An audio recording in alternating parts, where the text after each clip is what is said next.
The waiter's tray was polished to a mirror, catching the chandelier light and throwing it in small stars across the white tablecloth. Vanessa sat with her back straight and her chin tipped like a ballerina's, laughing into the rim of her crystal flute, while her colleagues watched her lips more than her words. The room smelled like caviar and butter. The clink of glass sounded like tiny verdicts. I kept my hands around a warm water glass steady as a paperweight while she asked sweet as citrus on a cut if I was still trying to get my life together. The insult slid across the table in the hush after laughter landing like a ring tossed into a hat. I saw the hostess lean in to admire Vanessa's dress, a black silk that moved like oil on water, and felt the familiar pinch under my ribs. The kind of pinch you save for later. The kind you turn into fuel. Before I go on, tell me where you're listening from down in the comments.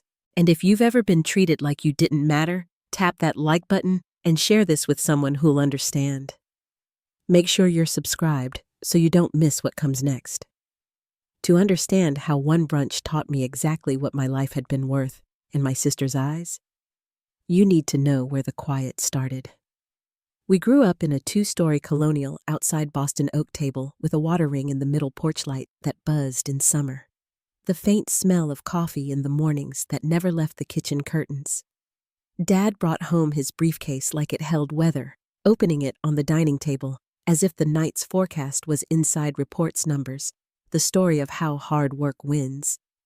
He understood success the way he understood balance sheets, visible, tallied, framed. On our living room wall, an entire gallery of Vanessa's life smiled back at guests, sashes, trophies, certificates, and tidy lines. My picture, a science fair ribbon bent at the corner, hung near a lamp that flickered when the air conditioner started. Vanessa learned how to walk into a room and tilt it. She had that bright, crisp voice captains use, that laugh that gets there first. At dinner, Dad leaned in toward her the way plants turn to windows. I had a different language, quiet, patient, written in semicolons and logic.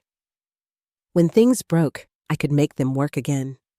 When code didn't talk to a database, I sat with it like an old friend and listened for what it meant to say. Mom noticed in small ways. She'd touch my wrist when she set down my plate and ask how the computer club was going, then look back at Vanessa to hear about debate finals and campus tours where the guide said the word legacy like a family crest. The first time I felt myself turn invisible, it wasn't because anyone was cruel. It was because everyone was busy applauding. At a neighborhood cookout, our trophies were set on the buffet like condiments. Vanessa's row gleamed like a crown. My ribbon lay beside the napkins, drooping over the edge, and Aunt Linda used it to wipe barbecue from her fingers before she realized what it was. She apologized, she always does, but her eyes had already moved back to my sister's plaque from the regional tournament. I told myself it didn't matter. I told myself code doesn't care where you hang it.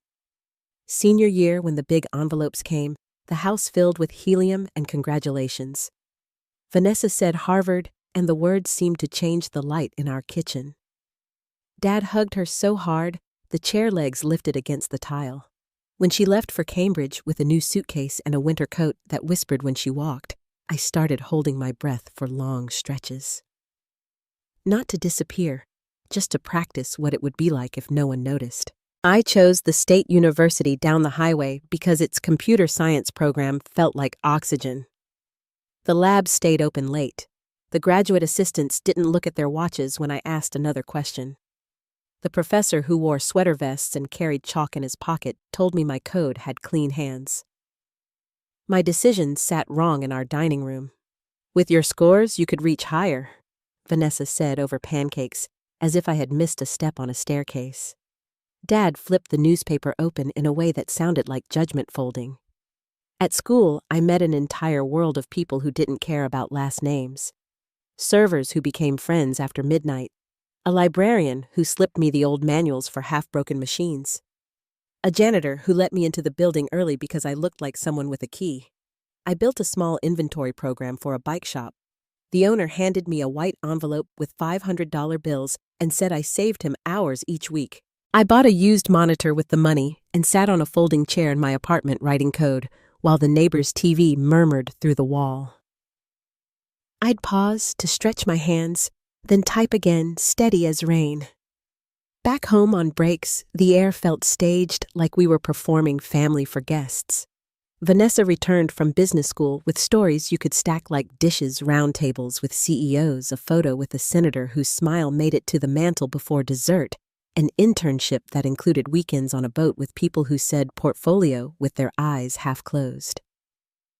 When she spoke, Dad's jaw softened the way it used to when I was a little girl with a fever, and he was making sure I could breathe. I told myself I didn't want that look anyway. I wanted the steadier thing you get from keeping promises to yourself. The injustice steeps slowly when it's served in praise. Mine tasted like being asked kindly if I'd kept up with my computer hobby. It sounded like Mom saying, not unkindly, "Your sister knows how to position herself." It looked like that oak dining table where my laptop had been moved to make room for a stack of Vanessa's press clippings nobody was allowed to wrinkle. I learned to store my victories in plain boxes. Git commits a growing savings account, the quiet thrill of a clean deployment. When I graduated and took my first developer job, the office smelled like new carpet and ambition. I did the work, and then the work under the work, listening to clients, watching the places where their systems frayed and tangled. People patched problems with duct tape and hope. If you asked too many questions about why they said budget or timeline, and looked at the exit sign. At night, in my inexpensive apartment with the humming fridge and the table I sanded myself, I wrote until my eyes hurt. The idea that would change my life arrived like good code often does, simple, inevitable, a path that had been there all along. I named it quietly. I didn't buy a domain with fireworks. I didn't tweet. I just saved, refused a nicer lease made due with a couch that listed to the left and kept at it. I hired no one, then two. I drank too much coffee. I walked home in winter with my hood up and my laptop zipped under my coat and told myself that this was the way people built things that lasted. Meanwhile, Vanessa's life bloomed in pictures: new BMW, a condo with a View magazine spreads where her smile looked taut between the pages. At Christmas, she handed me a book called When to Fold, as if failure were a puzzle I'd been too stubborn to solve. That night, while Mom rinsed wine glasses and the dishwasher clicked a tired rhythm, she asked if everything was okay. I could see she wanted to believe. I told her what I always tell people who don't speak my language.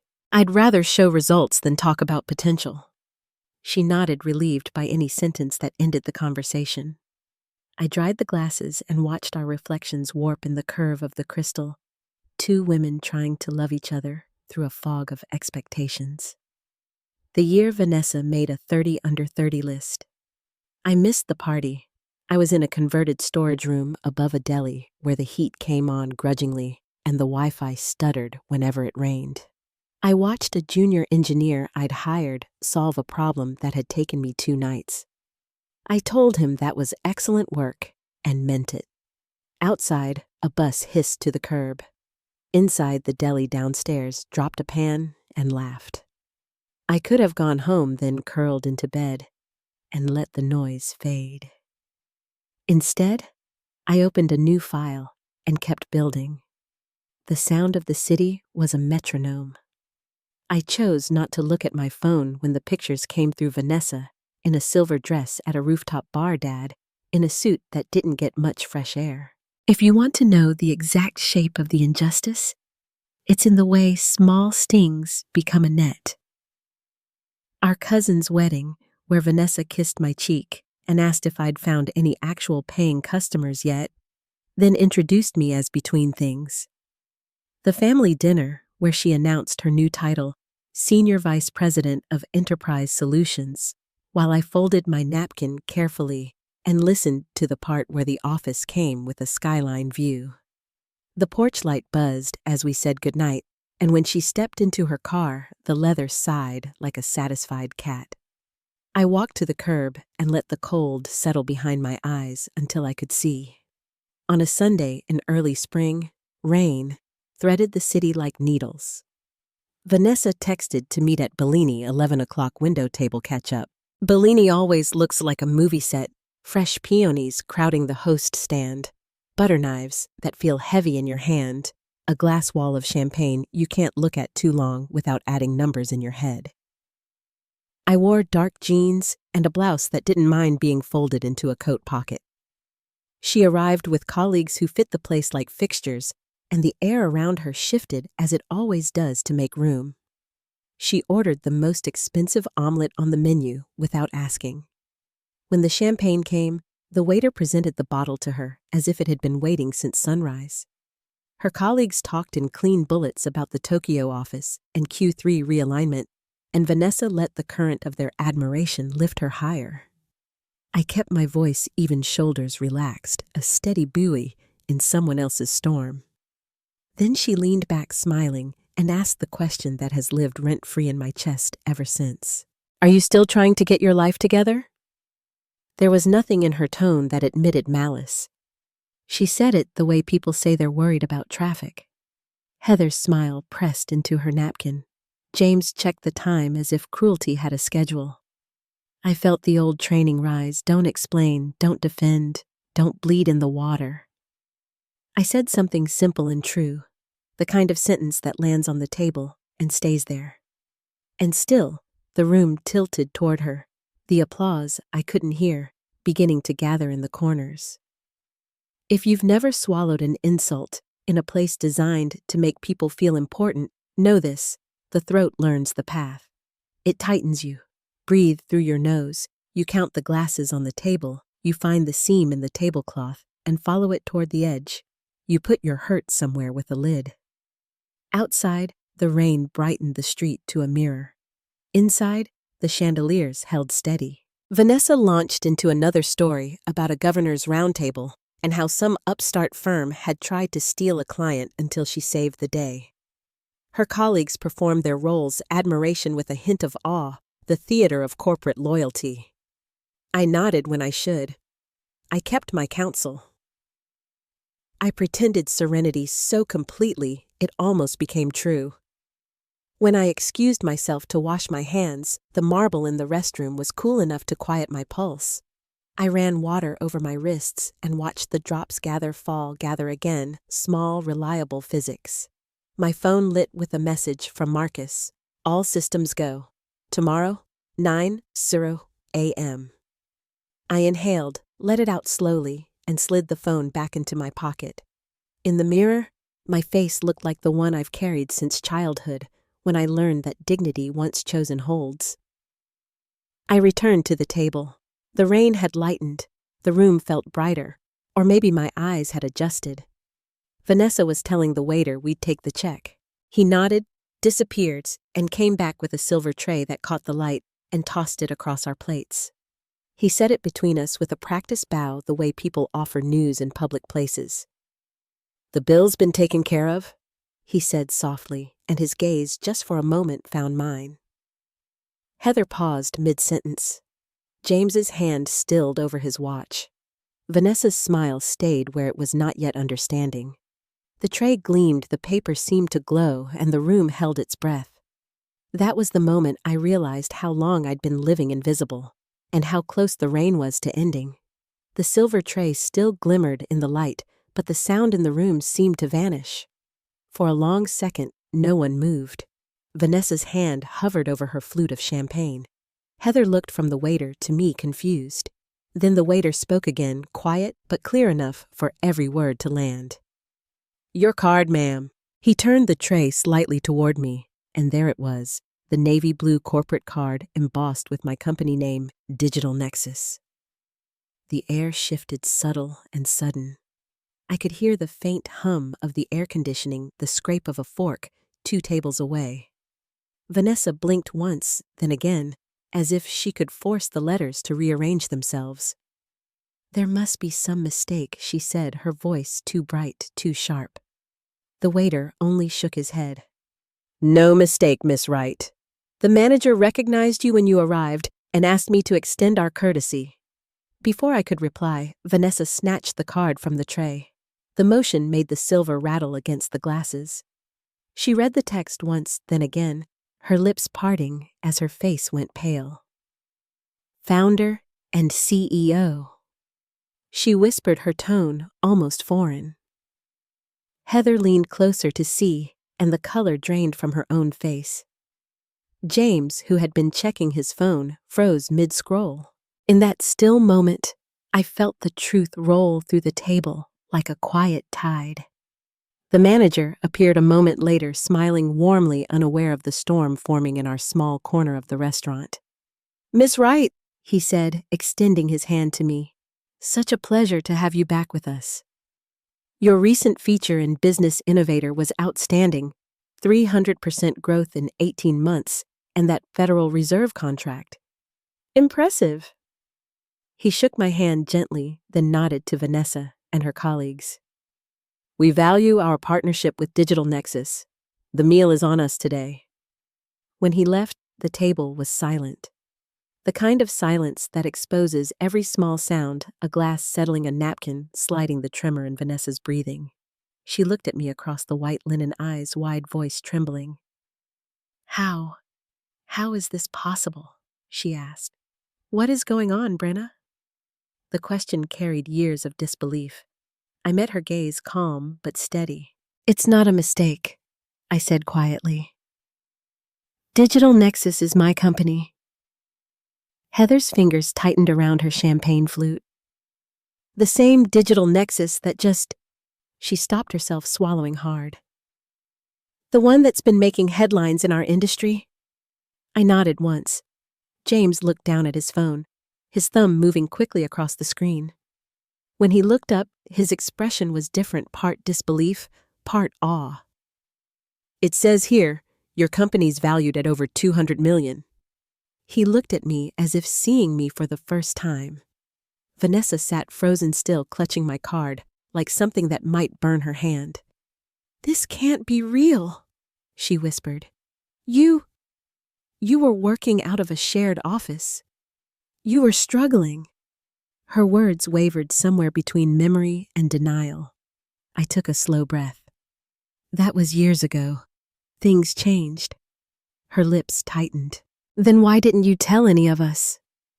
I looked at her, at the familiar curve of pride that had always lived on her face, and answered as gently as I could.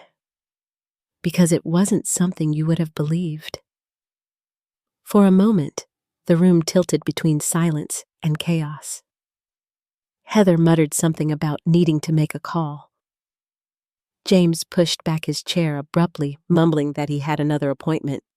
Within seconds, both were gone, leaving only the two of us at the table. Vanessa's hand still shook slightly as she set my card down beside her plate. The faint clink of metal against porcelain sounded final. She didn't look up. "You humiliated me," she said softly, "in front of my team." I waited, letting her words breathe before I answered. "That was never my intention. I didn't plan any of this." "You invited me?" She laughed, once a short, bitter sound. "I invited my little sister, the one who couldn't keep up, the one who still needed advice about real careers." She looked up at me, then eyes glossy. "Not the woman who apparently just bought my company." Her voice faltered on the last word. The echo of it hung in the air. I leaned back slightly, folding my hands in my lap. "I understand how shocking this must be," I said quietly. "But the acquisition was finalized 3 days ago. Tomorrow morning, it'll be announced publicly." Vanessa stared at me as if I had spoken a language she didn't know. "You're lying," she said. "I would have known." I shook my head. "It was handled confidentially by your board. Only a few senior executives were aware." The color drained from her face again, replaced by something harder. "So that's what this is about," she said slowly. "Revenge?" I hesitated before replying. "No, it's about business." She stood abruptly, her chair scraping across the floor, drawing a few glances from nearby tables. "We're not doing this here," she said sharply. Outside! The spring air hit us like a different kind of silence. The city traffic hummed beyond the glass windows, and the street smelled faintly of rain and asphalt. Vanessa's heels struck the pavement like a metronome as she paced, arms crossed tightly over her chest. Was this your plan all along? She demanded. To make me look like a fool, I stepped closer, but kept my tone even. It wasn't about you, Vanessa. The acquisition made sense. Your company has value, but it needed what we've built. She turned, anger flashing in her eyes. Don't talk to me like a press release, she snapped. You took everything I worked for. You didn't even warn me. I wanted to tell her how many nights I had debated it, how many drafts of a message I had never sent. But there were no words that would soften it now. I should have told you, I admitted quietly. That part's on me. For a moment, she just stood there, breathing hard, her expression torn between fury and disbelief. So, what happens now? She asked finally. You're my boss. Is that how this works? You'll still lead your division, I said, if you choose to stay. She gave a sharp, disbelieving laugh. If I choose to work for my little sister? The phrase came out like glass breaking. She looked away, blinking quickly. All these years you let me talk down to you, and you said nothing. The truth of that hung between us. I watched her shoulders stiffen, her reflection flickering in the window of a parked car beside us. Would it have changed anything if I had told you? I asked quietly. Would you have listened? She didn't answer, but the silence was answer enough. We walked the short distance to a small park across the street. The air smelled of wet bark and earth, and the trees still dripped from the morning rain. Vanessa sat on a bench, her arms folded tightly, and I sat beside her, leaving a careful space between us. The city noise softened behind the sound of water running through the gutter. She stared straight ahead. Do Mom and Dad know? Not yet, I said. They'll find out when everyone else does. She let out a long breath, her tone low and tired. Dad's going to lose his mind. I smiled faintly, more weary than amused. Probably. She turned to look at me then, and for the first time since the restaurant there was no anger in her eyes, only confusion and a trace of something like sorrow. I don't understand how you did it, she said. You never even bragged about a promotion and suddenly you're this success story. I just kept working, I said, softly, while everyone else was looking the other way. For a long moment, neither of us spoke. The afternoon light filtered through the trees, warm against the damp sidewalk. Finally, Vanessa shook her head slowly. I thought I knew what success looked like, she said. The right job, the right car, the right title. And you were just patient. She gave a small, bitter laugh. Turns out patience builds empires. I didn't answer. There was nothing I could say that would sound kind without feeling like triumph. Instead, I watched a small gust of wind scatter pink petals across the path in front of us, and I let the silence hold the weight of everything that had never been said. Her phone buzzed, suddenly sharp and insistent. She looked down, then grimaced. It's already spreading, she said. Someone must have leaked the news. My colleagues are asking if it's true. She turned the screen toward me, a message blinking from Heather. Did your sister really buy us? Vanessa laughed once, a sound without humor. Unbelievable, she said. I spent my entire career trying to be indispensable, and now half the office is gossiping about how I missed the biggest story of my life. I wanted to tell her it would settle, that people would move on, but I knew it wouldn't help. She looked down at her hands, twisting the hem of her sleeve. You must feel so proud, she said quietly. I can't even imagine what that's like to surprise everyone who underestimated you. I thought about the years of long nights of coffee gone cold on my desk, of every small insult turned into motivation. But what I felt wasn't pride. It was a strange, hollow ache. "It's not about proving them wrong anymore," I said. "It's about finally seeing who I was without their expectations." She didn't respond right away, only nodded slightly, her gaze still on the damp ground. When she spoke again, her voice had softened. "I don't know what to do tomorrow. How am I supposed to walk into that building and pretend everything's normal?" "You don't have to pretend," I said. "No one expects you to." She gave a small, humorless smile. "No, but they'll be watching, waiting to see how the fallen favorite handles defeat." Her honesty startled me. For the first time in years, there was no arrogance in her tone, only fatigue.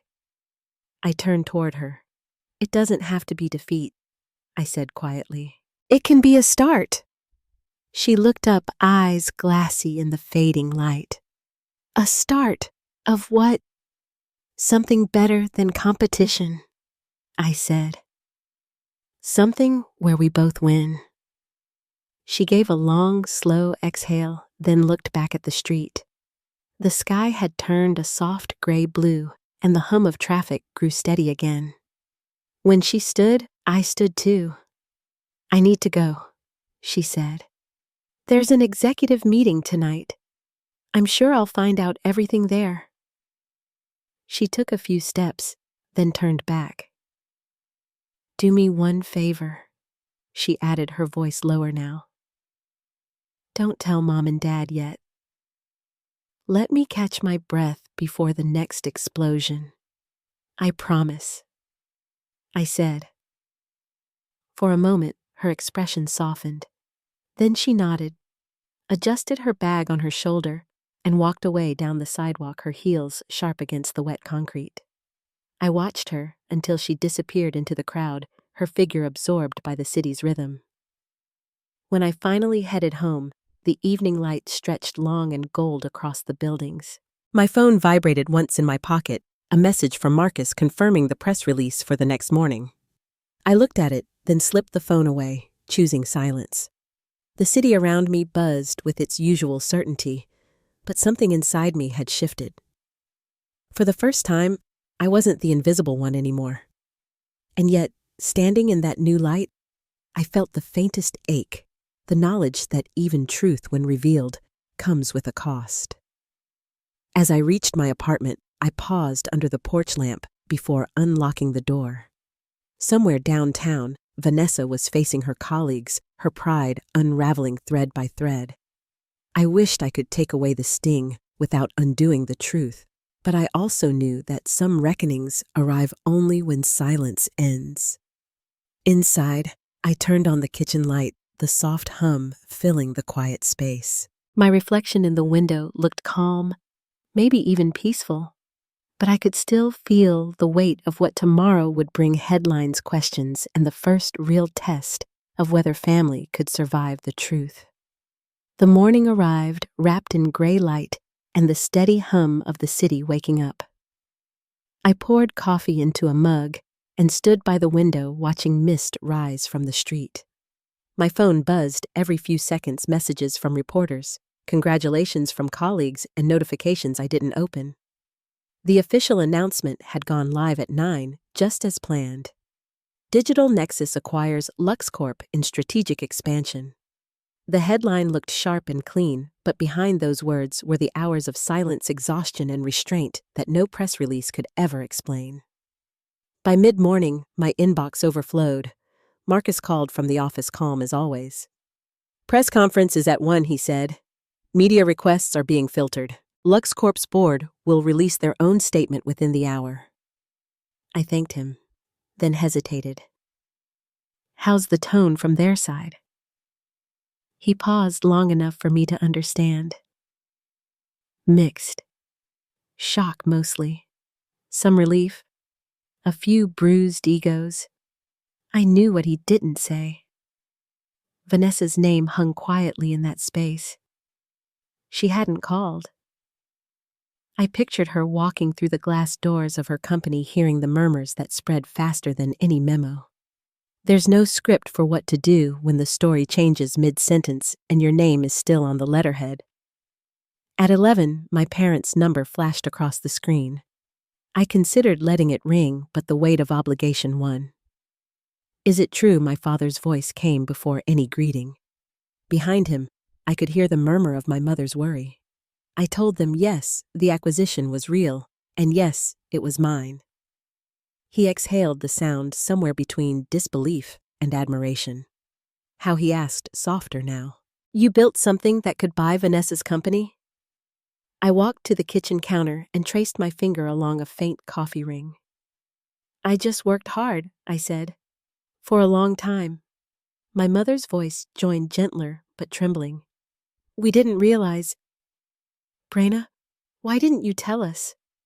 I thought of all the dinners where my updates were background noise, of how quiet I had learned to become. I wanted to show you something real before I asked you to believe it. The silence stretched long enough that I could hear a clock ticking in another room. Well, my father said finally, we're proud. Shocked but proud. He tried to laugh, but it caught in his throat. Your sister, how is she taking all this? Processing, I said simply. Give her some time. By noon, I was at the office. The lobby smelled of fresh paint and coffee. Employees paused when I passed a mix of excitement and curiosity on their faces. Digital Nexus had always been a quiet company, heads down and focused on work. Now, the quiet felt heavier, edged with anticipation. Marcus was waiting by the glass conference room, his tie slightly askew. They're ready, he said, gesturing toward the cameras. The press conference lasted 20 minutes. I spoke of synergy innovation, shared futures words designed to soothe investors. When it ended, flashes from cameras followed me down the hall. The applause was polite, the questions predictable. But as soon as the room emptied, the quiet returned, and with it, the familiar ache of what came next. That evening, I found myself driving without direction until I pulled into my parents' driveway. The porch light glowed against the dusk like a small, steady star. Inside the living room was a collage of past and present family photos, a vase of fresh tulips, the faint hum of the evening news. Mom turned down the volume when she saw me. You look tired, she said. I am, I admitted, sinking into the sofa. She sat beside me, her hands folded in her lap. Vanessa called earlier, she said quietly. She sounded shaken. I think she's embarrassed. I nodded. I expected that. She'll come around. Mom continued. She just needs to feel useful again. You know how she is? She's always been the one in control. My father entered then, still in his office clothes, though retirement had made them unnecessary. He held a newspaper folded under his arm. Your picture's in here, he said, handing it to me. The photo showed me at the podium earlier that day, mid-sentence. I never thought I'd see this, he said, sitting across from me. You always were patient.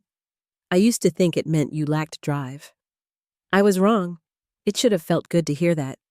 Instead, it felt late. I smiled anyway. Thank you, Dad. When I left an hour later, the air was cool and quiet. As I backed out of the driveway, a single light burned in my sister's old bedroom window, the one that now served as a guest room when she visited. For a moment, I almost went back inside, but instead, I drove home in silence. The next week was a blur of meetings, transition planning, financial briefings, endless paperwork. The first joint leadership meeting between Digital Nexus and LuxCorp was set for Thursday at their headquarters. Vanessa was on the schedule. When I walked into the glass conference room that morning, she was already there reviewing notes. Her hair was pulled into a tight bun, her expression composed but pale. Morning, I said softly. She nodded once, not looking up. Morning. The words sounded practiced like a line rehearsed before the curtain rose. As the meeting began, I watched her navigate the discussion with the same precision she always had. She spoke clearly, outlined risks, proposed adjustments. If anyone noticed the tension between us, they didn't show it. But every so often, I caught her glancing toward me, as if trying to measure the distance between the sister she remembered and the woman sitting at the head of the table. When the meeting adjourned, most of the executives filed out quickly. Vanessa lingered. "You handled that well," she said. "They respect you." "They respect results," I replied. "Everything else takes time." She studied me for a moment, then lowered her voice. "I didn't sleep for 2 nights after the announcement. Everyone at Lux was whispering, waiting for me to crumble. I almost did." I leaned against the edge of the table, careful not to crowd her. "You didn't," I said. Her laugh was short and dry. "Not yet. But it's strange. I thought I'd feel nothing but anger. Instead, it's relief." She looked at me, then something unguarded in her eyes. Maybe it's a good thing not having to carry everything anymore. That confession broke something in the air between us, softened it. For the first time, we spoke without roles. She told me about the pressure she'd been under, how the board had questioned her decisions long before the acquisition. I told her about the sleepless nights when my company almost failed, about the fear that success might change who I was. By the time we left the building, the sun had started to dip behind the skyline. She walked beside me down the quiet street, hands in her coat pockets. "Dad called me," she said finally. "He sounded proud of you. He even bragged about it to his old colleagues." "That must have been hard for him," I said, smiling faintly. "For both of us," she admitted. We reached the corner where our cars were parked. The pause between us felt lighter this time. "I have a proposal," she said, turning toward me. "Let me lead the client integration for my division. I know those accounts better than anyone, and it might help me rebuild some credibility internally." "It's yours if you want it," I said. "We'll need someone steady to bridge both teams." She nodded, the first trace of confidence returning to her posture. "Then that's what I'll do." She hesitated before getting into her car. "Thank you, Brena, for not making this harder than it already is." "I never wanted to see you fail," I said quietly. "Just to see both of us stand." She smiled, small and certain, but real. Then she left. That night, I walked through the quiet halls of my office long after everyone had gone. The glass walls reflected the city lights, each one a small pulse of something still alive. I paused by the window, looking out at the skyline that had once felt impossible to reach.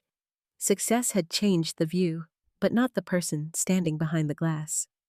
In the reflection, I could still see the younger version of myself, the one who worked in a rented storage room with a second-hand desk and big, unspoken hopes.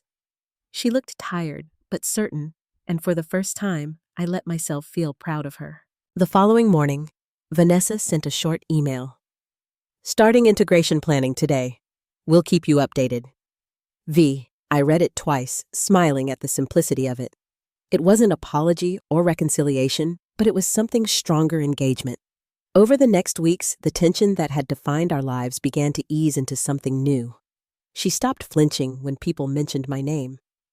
I stopped anticipating resistance. The work was demanding, but it was also quietly healing.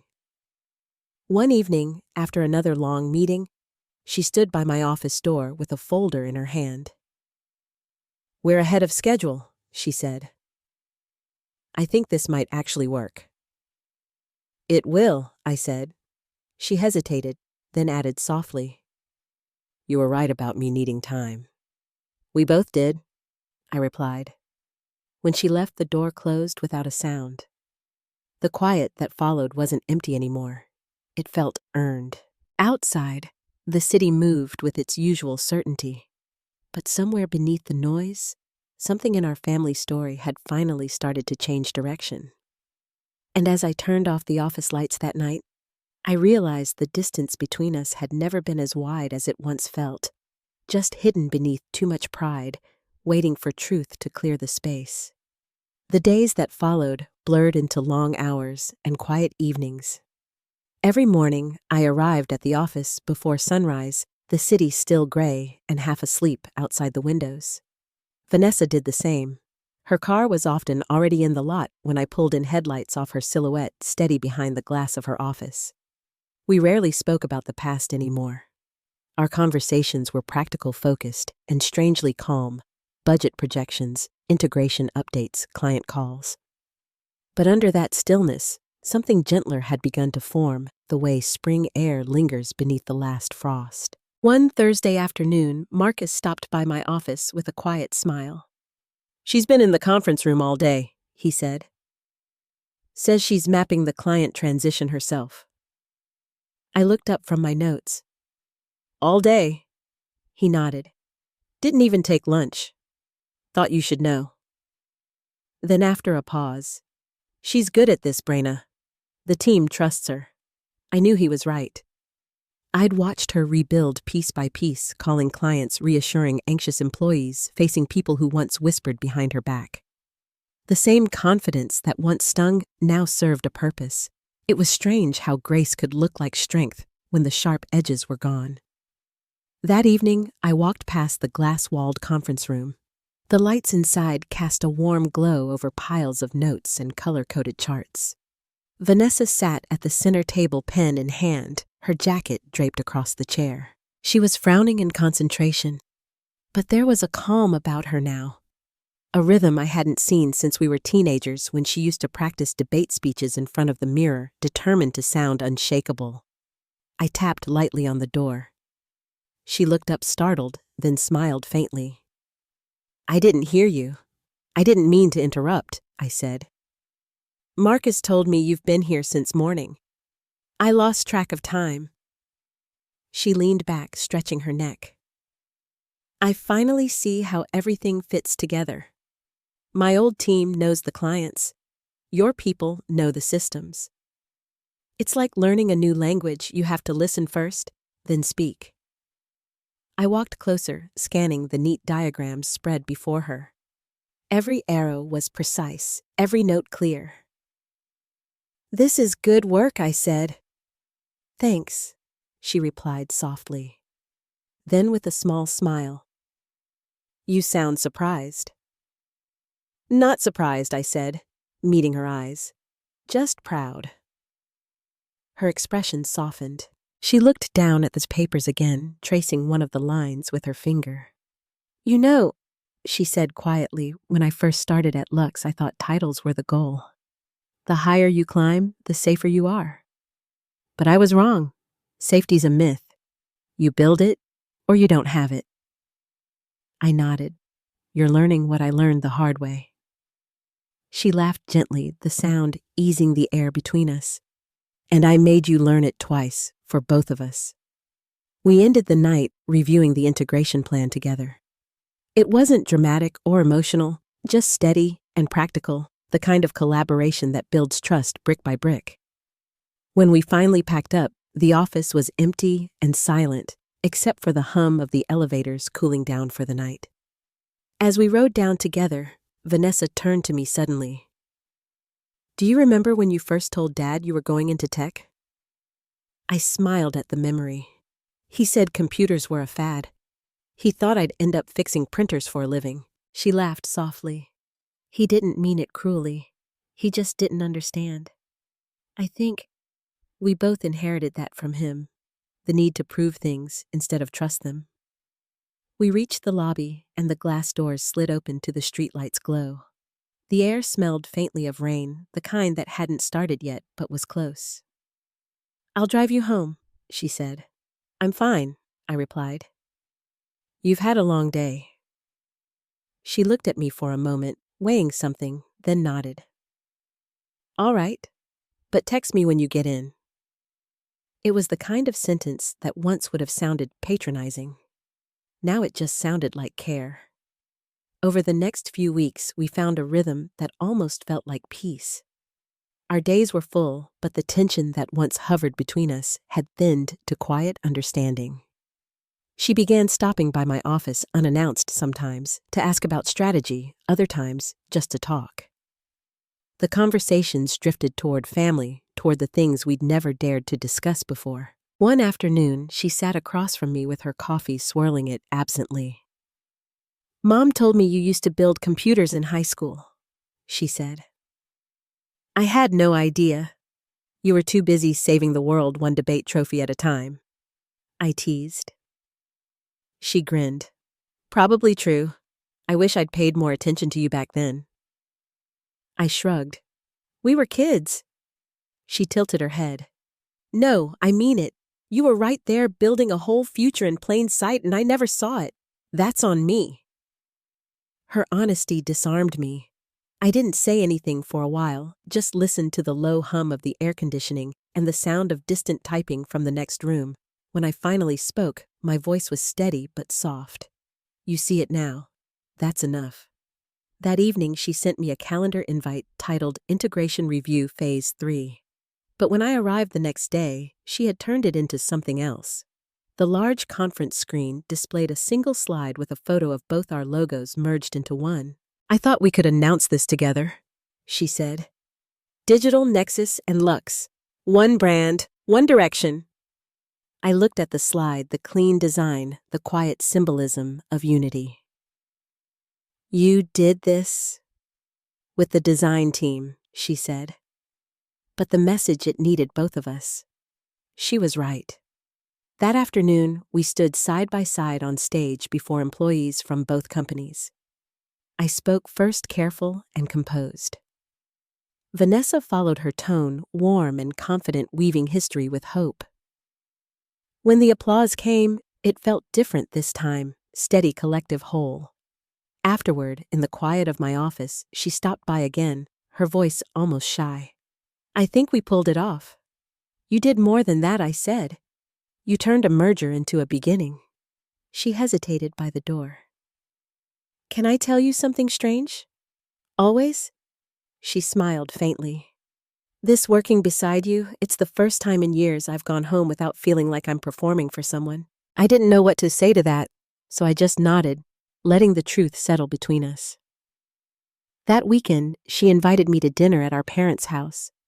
It felt overdue but natural. The evening sunlight stretched long across the porch when we arrived together. Mom answered the door with a smile that was equal parts surprise and relief. Dad's handshake lingered a second too long when he saw Vanessa and me standing side by side. The meal was quieter than I expected. No rivalry, no boasting, just the slow rediscovery of family conversation. Vanessa told a story about a client meeting gone wrong and how she'd fixed it. Dad laughed genuinely the way he used to, before ambition hardened him. When he turned to me and said, "You've both made something remarkable," I felt something old and heavy loosen inside me.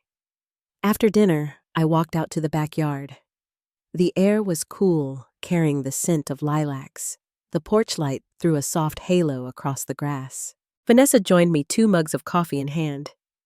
"You think they'll ever stop comparing us?" she asked. I smiled. "They will when we stop caring." She nodded, then handed me the second mug. We stood in silence for a long time, the cicadas humming in the distance. For once, neither of us needed to fill the space with words. When I got home that night, the house felt lighter, as if the air itself had shifted. I turned off my phone and sat by the window, watching the street lamps flicker against the dark. Somewhere in that stillness, I realized that forgiveness isn't a single act, it's a series of small, deliberate choices. The next morning, Vanessa sent me a short message. "We should do brunch again sometime. Same place. No champagne this time." I smiled at the screen. Deal. That single word carried more than apology, it carried peace, the kind you build slowly, the kind that stays. And as I drove to work beneath a sky just beginning to brighten, I knew the story between us wasn't about competition anymore. It was about 2 sisters finally learning to walk side by side. Sunday mornings feel different now. I used to wake with a weight pressing behind my ribs, a quiet urgency to prove to perform, to fill every silence with results. Now the stillness feels like permission. The light through the kitchen window softens everything it touches: the chipped coffee mug, the stack of papers. I no longer rush to open the fern leaning toward the glass, as if it understands calm at last. It's been 6 months since the merger became something more than business. The offices of Digital Nexus and Lux have blended into one steady rhythm, like two instruments finally in tune. The new logo, our shared initials intertwined, hangs in the front lobby. It's simple, understated, but it draws the kind of attention that speaks without boasting. Vanessa's office sits across from mine now. Most mornings, we arrive around the same time, exchanging quiet greetings before the day unfolds. The air between us holds no tension anymore, only understanding. We've learned the art of leaving space, letting the other speak, stepping back when needed, meeting in the middle, without scorekeeping. A few weeks ago, she called me into her office. Sunlight stretched across her desk, catching the edges of a photo frame, our parents smiling beside her at a company event. "I've been thinking," she said, looking at me with that familiar seriousness, "about how far we've come. How strange it is that we had to lose everything we thought mattered before we could find peace." I smiled. That's usually how lessons work. They take something first. She nodded, quiet for a moment. Then she added, "You were right, about what you said months ago about wanting both of us to stand. I didn't understand it then." She looked up, her expression soft but certain. "Now I do." We didn't need more words after that. The silence between us was full, not empty. The transformation wasn't dramatic. It came through small gestures, shared lunches that turned into genuine conversations, decisions made with mutual respect, moments of laughter over things we used to take too seriously. Every now and then, she still teases me about my minimalist wardrobe, and I still roll my eyes at her collection of designer pens. But beneath it all, we've grown into something steady, something real. Our parents visit more often these days. Mom brings homemade lasagna in a glass dish, wrapped in a towel, just like she used to when we were in college. Dad sits at the dining table, tracing the rim of his coffee cup, quieter than he used to be. There's a gentleness in him now, as if pride has softened into gratitude. One evening after dinner, he stayed behind while Mom and Vanessa cleaned up. He looked at me with a small, thoughtful smile. He said, I used to think success was about recognition, about who stood tallest in the room." He shook his head slowly. "But watching you and your sister, what you've built, how you treat each other, it made me realize something. Real success isn't what others see. It's what you can live with when the applause ends." His words lingered long after he left that night. The next morning, I arrived at work early. The city was still wrapped in fog, the streets quiet, except for the low hum of a delivery truck down the block. Inside, the office smelled faintly of coffee and printer paper. Marcus was already there, reviewing numbers on the large monitor. "Morning, boss," he said without looking up.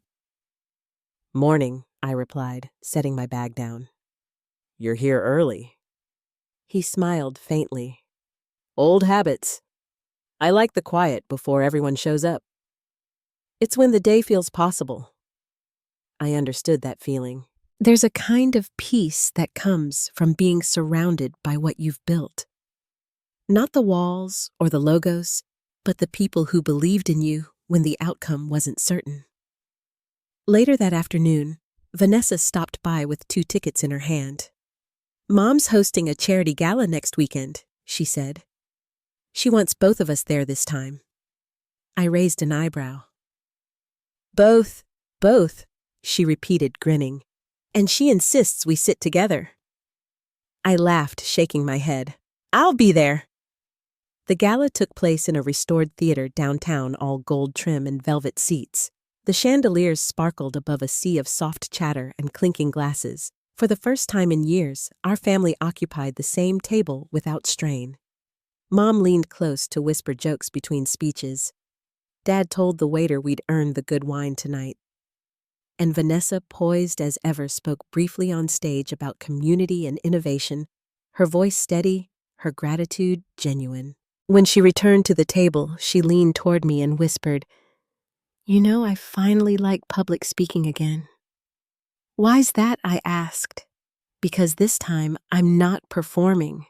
Her words were simple, but they landed deep.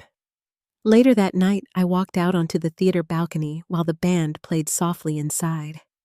The air was cool, the sky clear enough to see a scattering of stars beyond the city's glow. Vanessa joined me, wrapping a shawl around her shoulders. "I used to think peace would come after an apology," she said quietly. "But now I see it comes after understanding." I nodded.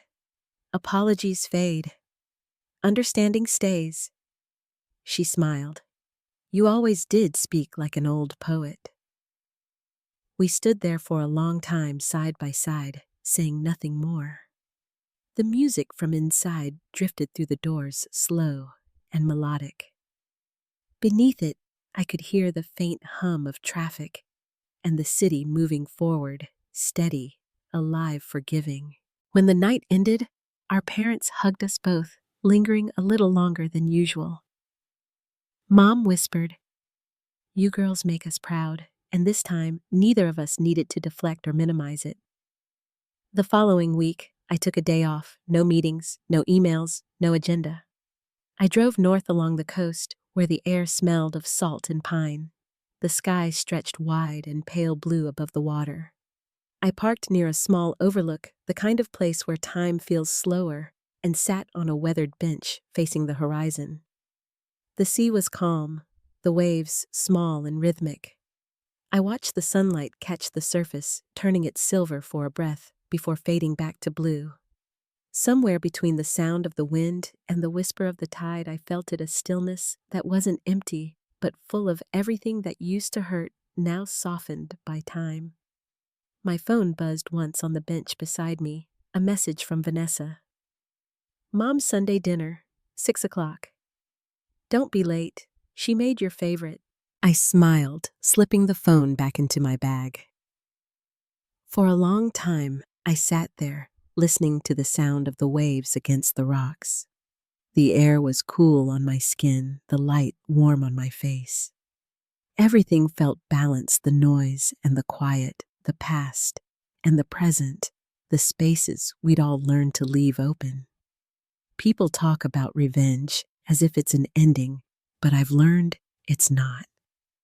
The real victory isn't in proving someone wrong, it's in building something true while no one's looking, and finding peace in your own reflection when the dust settles. Some wounds don't fade because we forgive. They fade because we finally stop needing them to explain who we are. If this story spoke to you, tell me where you're listening from down in the comments. I'd love to know. And if you've ever found peace after being overlooked, share this with someone who needs to hear it today. Make sure you're subscribed for more stories about quiet strength, second chances, and the power of calm after the storm.